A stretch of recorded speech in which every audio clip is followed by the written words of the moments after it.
আমরা এই টিউটোরিয়ালের মাধ্যমে শেখার চেষ্টা করব কিভাবে গুগল আর্থ প্রো এর মাধ্যমে যে কোনো স্টাডি এরিয়া, এটি আমাদের স্টাডি এরিয়ার হাই রেজুলিউশন ডেম ক্রিয়েট করতে হয় বা স্টার্ট করতে হয়, সেটি আমরা শেখার চেষ্টা করব গুগল আর্থ প্রো এর মাধ্যমে।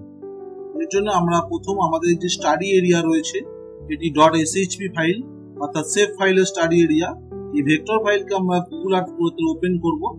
এখানে ফাইলে যাব, ফাইল থেকে গিয়ে এখান থেকে ইম্পোর্ট আমাদের যেখানে ফাইলটি রয়েছে যে ফোল্ডারে সেখানে নেভিগেট করব এবং এখানে গিয়ে আমাদের এক্সটেনশনটাকে সেট করতে হবে। এখানে ESRI সেভ ফাইল এবং ESRI সেভ ফাইল তৈরি হওয়ার পরে যে স্টাডি এরিয়া এটিকে আমরা সিলেকশন করে এখান থেকে ওপেন এবং এখানে কয়েকটি পারমিশন অ্যালাউ করতে হবে এবং কালার বটনে গিয়ে আমরা এখানে সেট সিঙ্গেল কালার করব। এখানে হোয়াইটের জায়গায় আমরা অন্য কোনো একটি কালার রাখতে পারি, এখান থেকে ওকে এবং আরেকবার এখান থেকে আমরা টেমপ্লেট কোথায় সেভ করবো সেটিকে রেখে ওকে করব এবং যে লোকেশনে আছে সেটি এখানে শো করার পরে জাস্ট এখান থেকে আমরা এই যে টেম্পোরারি প্লেসকে চেক করব।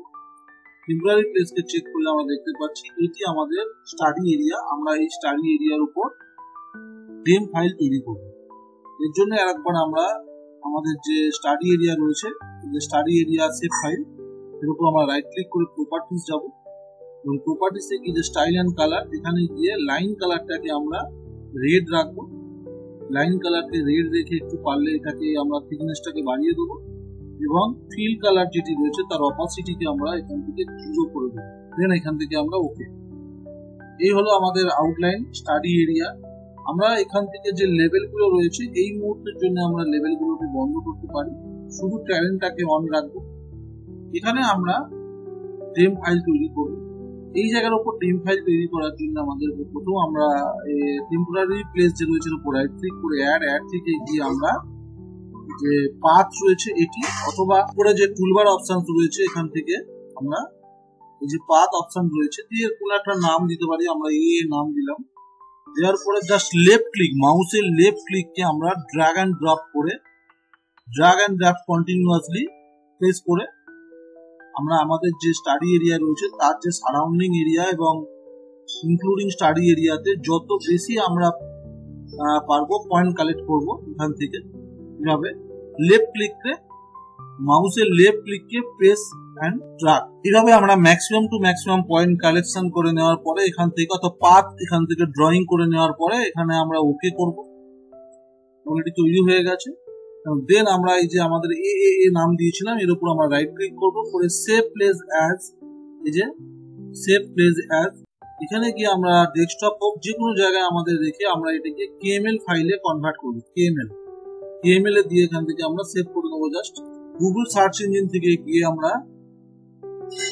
GPS ভিজুয়ালাইজার, এই যে ওয়েবসাইট লিংক, এই যে ওয়েবসাইট লিংক ডেসক্রিপশনে দিয়ে রাখছি। GPS ভিজুয়ালাইজার যে কোনো সার্চ ইঞ্জিনে গিয়ে আমরা সার্চ করব GPS ভিজুয়ালাইজার। এইটি সার্চ করার সঙ্গে সঙ্গে এটি আমাদের এই পেজটি ওপেন হবে এবং একদম উপরে আমরা দেখতে পাচ্ছি লুকআপ এলিভেশন। এই লুকআপ এলিভেশন যাওয়ার পরে নতুন একটি পেজ এখানে ওপেন হবে। এখানে আপলোড ফাইলের জায়গায় আমরা আমাদের যে KML ফাইল রয়েছে সেটিকে সিলেকশন করব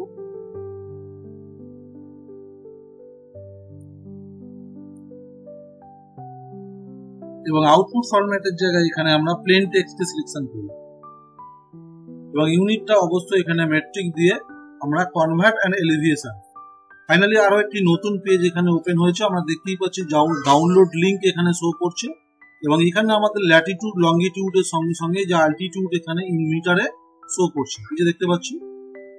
এরপর আমরা যে ডাউনলোড লিংকের উপর একবার জাস্ট ক্লিক করব এবং ফাইল ডাউনলোড কমপ্লিট হয়ে যাবে। এই যে ডাউনলোড হয়েছে ফাইল, আমরা এই ফাইলটাকে এখান থেকে রাইট ক্লিক অ্যান্ড কপি এবং আমাদের ফোল্ডার কানেকশন যেখানে রয়েছে, ফোল্ডার কানেকশন যেখানে আছে আমরা সেখানে জাস্ট পেস্ট করব এবং দেন আমরা ArcGIS কে ওপেন করব।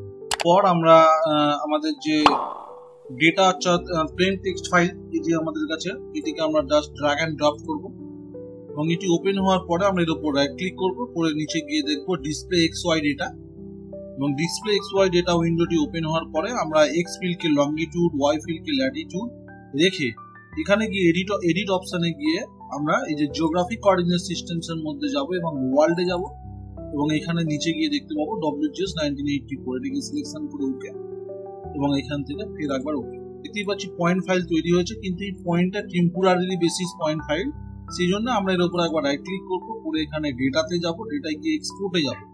এক্সপোর্টে গিয়ে আমরা এই ফাইলটি আর একবার আমরা এক্সপোর্ট করে রাখতে চাইছি। এখানে ডেম ফাইল দিচ্ছি, ডেম নাম দিয়ে আমাদের পয়েন্ট ফাইলও চলে এসেছে এবং স্টাডি এরিয়া ফাইল রয়েছে। আমরা এখন এই দুটি ফাইলকেই প্রজেক্টেড কোঅর্ডিনেট সিস্টেমসে কনভার্ট করব, স্টাডি এরিয়া এবং ডেম এই দুটিকে। এর জন্য আমরা যাব আর্ক টুলবক্সে। আর্ক টুলবক্স উইন্ডো ওপেন হওয়ার পরে, এই যে টুলবক্স ওপেন হয়েছে, ওপেন হওয়ার পরে আমরা যাব ডেটা ম্যানেজমেন্ট টুল। ডেটা ম্যানেজমেন্ট টুলের মধ্যে যাব প্রজেকশন এন্ড ট্রান্সফরমেশন। যেহেতু এটি ভেক্টর ফাইল, তাই আমরা এখানে প্রজেক্ট অপশনে যাব এবং প্রজেক্ট টুলটিকে ওপেন করব। এখানে ওপেন হওয়ার পরে ইনপুট ডেটা সেট আর ফিচার্স আমরা নেব। এখান থেকে গিয়ে আমরা ডেম কে ফার্স্ট সিলেকশন করব, অর্থাৎ এই পয়েন্ট ফাইলকে। সিলেকশন হওয়ার পরে আউটপুট লোকেশন আমরা সেট করব। ডেম 1 নাম দিচ্ছি আমরা এখানে, ডেম 1 বা DEM projected. Output coordinate systems কি হবে, যেটি হবে আমরা এখান থেকে ইউটিউব জোন 45, এটা ইন্ডিভিজুয়ালি প্রত্যেকটা স্টাডি এরিয়া আলাদা আলাদা প্রজেক্টেড কোঅর্ডিনেট সিস্টেমটার মধ্যে হয়। এর টিউটোরিয়াল আমি লিংক ডেসক্রিপশনে দিয়ে রাখবো। এটাকে সিলেকশন করে নিই, ওকে, দেন এখান থেকে ওকে। এই যে ডেম প্রজেক্টেড ফাইল কমপ্লিট হয়েছে, এটিকে আমরা ড্র্যাগ এন্ড ড্রপ করব। সেম একই ভাবে আমরা স্টাডি এরিয়াকেও কিন্তু প্রজেক্টেড কোঅর্ডিনেট সিস্টেমসে কনভার্ট করব। দেন আমরা স্টাডি এরিয়াকে রাইট ক্লিক করে প্রপার্টিসে যাব। এখান থেকে সোর্স অপশনে গিয়ে আমরা চেক করে দেখতে পারি UTM projected coordinate system UTM zone 45, অর্থাৎ বোথ সেভ ফাইলেরই সেম প্রজেকশন সিস্টেম এবং দুটি প্রজেক্টেড কোঅর্ডিনেট সিস্টেমস এর মধ্যেই রয়েছে। এরপর আরেকবার আমরা আর্ক টুলবক্সের মধ্যে যাব এবং আর্ক টুলবক্সের মধ্যে স্পেশাল অ্যানালাইসিস টুলবক্সের মধ্যে যাব। এই যে স্পেশাল অ্যানালাইসিস টুলবক্স, এখান থেকে গিয়ে যাব ইন্টারপোলেশন, এখান থেকে আইডিডব্লিউ এবং ইনপুট পয়েন্ট ফিচার্স এখানে চাইছে। আমরা পয়েন্ট ফিচার্স এর জায়গায় ডেম প্রো, যেটি আমাদের পয়েন্ট ফিচার্স, এখানে জেড ভ্যালুটার জায়গায় অবশ্যই আমাদের অল্টিটিউড ভ্যালু হবে। এই যে আমাদের অল্টিটিউড, এখানে অল্টিটিউডটাই আমাদের হচ্ছে এলিভেশন ছিল। আমরা কোথায় রাখতে চাইছি সেটা এখান থেকে সেট করতে হবে, রাস্টার ফাইল। এরপর আউটপুট সেল সাইজ, আমরা সেল সাইজটাকে 5 মিটার করব, যেটি একটু প্রজেক্টেড ফাইল, তাই সেই জন্য আমাদের এখানে মিটারে আনতে পারবো। আউটপুট সেল সাইজটা আমরা 5 মিটার্স করব। এরপরে আমরা এনভায়রনমেন্ট সেটিংস এর মধ্যে যাব। প্রসেস এক্সটেন্ডের জায়গায় অবশ্যই ডিফল্টটাকে সরিয়ে আমরা স্টাডি এরিয়া রাস্টার অ্যানালাইসিস এর জায়গায় যাব। এখানে গিয়ে আমরা মার্কস অপশনে গিয়ে এখানে স্টাডি এরিয়াকে সিলেকশন করব। প্যারালাল প্রসেস যে রয়েছে এটি 1 প্রেস করব এবং ওকে করব। ফাইনালি আইডিডব্লিউ রান করেছে এবং আমাদের আইডিডব্লিউ ফাইল এখানে ওপেন হয়ে গেছে ডিফল্টলি। তো এটি সবসময়ের জন্যই এটি ক্লাসিফাইড হয়ে আসে। তো এই জন্য আমরা এর উপর রাইট ক্লিক করব, করে প্রপার্টিস উইন্ডো যাব এবং প্রপার্টিস উইন্ডো ওপেন হওয়ার সঙ্গে সঙ্গে আমরা সিম্বোলজিতে যাব, গিয়ে এখানে ক্লাসিফাইড ট্র্যাপসেটকে সিলেকশন করব এবং এরপরে একটি ডিফল্ট কালার এখানে রয়েছে। তো আমরা চাইলেই যে কোনো একটি সিঙ্গেল কালারকে সেট করতে পারি। আমরা এখানে কালারটিকে সেট করলাম, করার পরে এখানে আমরা অ্যাপ্লাই, চাইলে আমরা এখানে হিল সেটও ইউজ করতে পারি। দেন এখান থেকে ওকে। দেখতেই পাচ্ছি আমাদের ডেম ফাইল এখানে তৈরি হয়ে গেছে। আমরা যে ডেমটা তৈরি করেছিল ডেম তৈরি হয়েছে। এরপর আমরা এখানে রাইট ক্লিক করব, রাইট ক্লিক করে একবার প্রপার্টিস যাব। প্রপার্টিস গিয়ে এখান থেকে আমরা এই যে সোর্স আছে, সোর্সে গিয়ে দেখব এই যে রেজুলিউশন রয়েছে 5 মিটার বাই 5 মিটার, কারণ আমরা আরও ড্রপডাউনে গিয়ে দেখতে পাচ্ছি লিনিয়ার ইউনিট হচ্ছে 5। তো এটি হলো আমাদের 5 মিটার বাই 5 মিটার রেজুলিউশনের ডেম। এরপর আমরা এটিকে বিভিন্ন রকম ইউটিলাইজেশন করতে পারি।